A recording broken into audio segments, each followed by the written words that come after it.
you beautifully sent me to the depths of consciousness that I had no idea that it went that deep. And now I'm like, is there more beyond that? Do we get to keep going? Boy, I think you could go forever. I mean, the answer to that is yes, absolutely. Yes. Uh, yeah, yes. You know, one of the things when I got to the Amazon that was really powerful was that I learned that the Amazonian people didn't treat ayahuasca just like an experience, but they treated it like an activity and an action. So, like something that you go into. So, you drink the ayahuasca, and then there's the onset. And then that's when they would become incredibly active.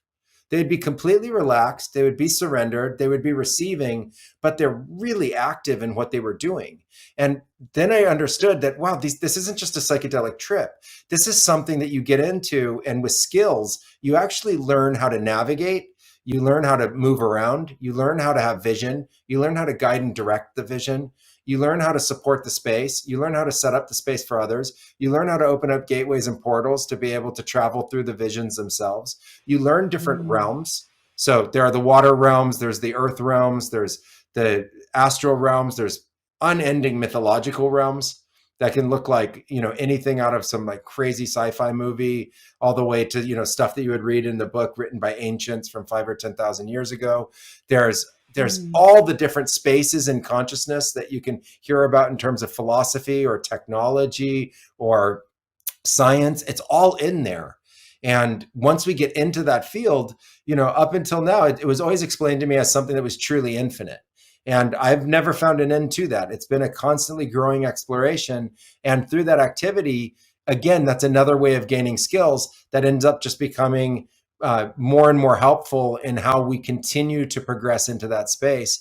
And one of the things that I did on the retreat was I really did, as you're saying, work to open everybody to that. Not everybody can go as far as you did, and everybody has their own unique individual experience. But in that, it's sort of like you get to have as much as you possibly can. So there isn't anything holding you back. There isn't anything, making that an impossibility. It isn't just lie there and have the experience, which I do, respect in its own light as a way to practice. But in our lineage, the way that we learned how to practice was in this dance. It was this dance with ayahuasca. It was this active process where we intended into it. We were alert. We were lucid. We're also in a deep kind of silent meditation. All the anxieties and fears go away as that happens. It's just even better. There's even more receptivity. And then then we have the intentions, and we had the intentions for meeting with source, and we set that space for everybody before the session that was possible and something that we could all experience together. And that was really our container. And then the I am consciousness, and that really centered place in consciousness where everybody knows themselves. And then that ability to have visions and have it all awaken for us.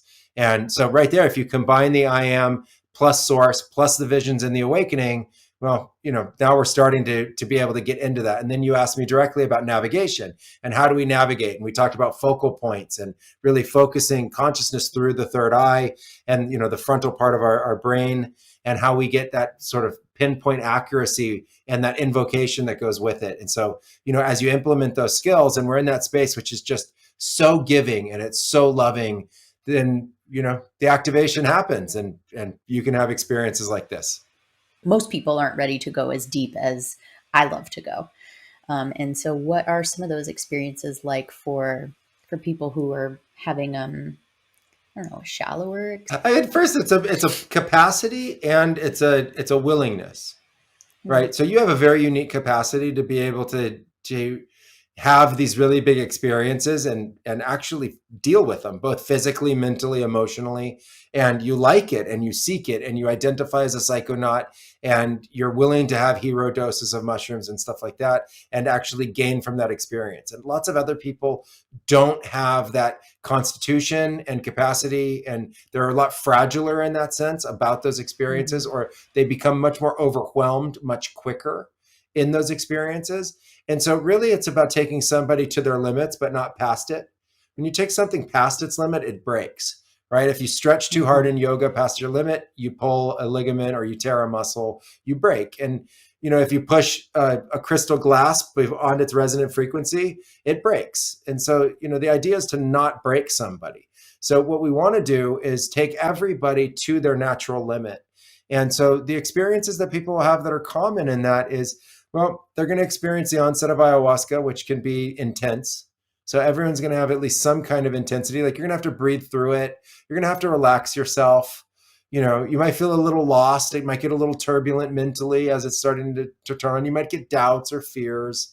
And then there's the natural cleansing. So if you have things inside the body that need to be cleansed, as you raise vibration, those things that are of lower vibration have to come out.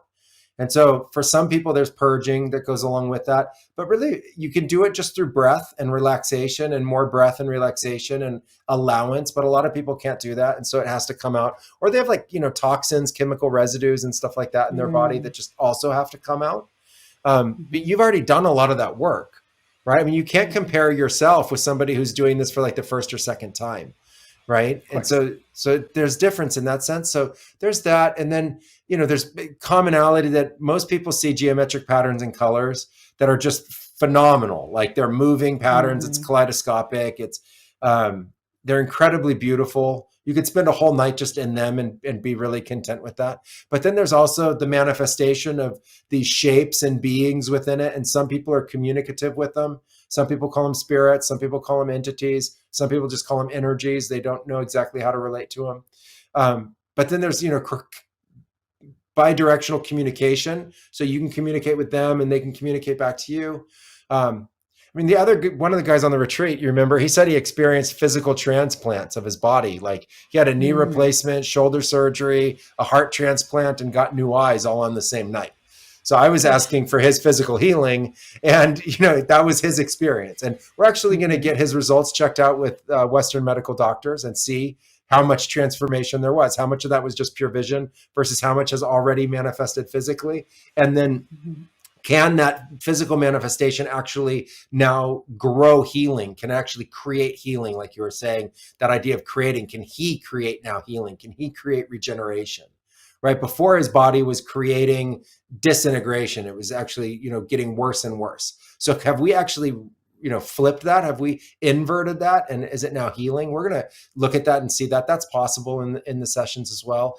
And then there are other people who completely opened up in their own way, and they saw divinity, or they saw spiral galaxies, they saw cosmos, they saw these incredible energies that people see, like nebulas, and I call them celestial beings and bodies. It's like consciousness Mm. plus galaxies. It's consciousness plus stars and planets. And so other people saw that, and it's really just opening somebody to all of that beauty to the level that they can go, and then backing off a little bit and then letting them go again. And you're just kind of building that capacity to go more and more. And like I said, fundamentally it's endless. But for people who are novices to people who have more experience, there's always something incredible going on.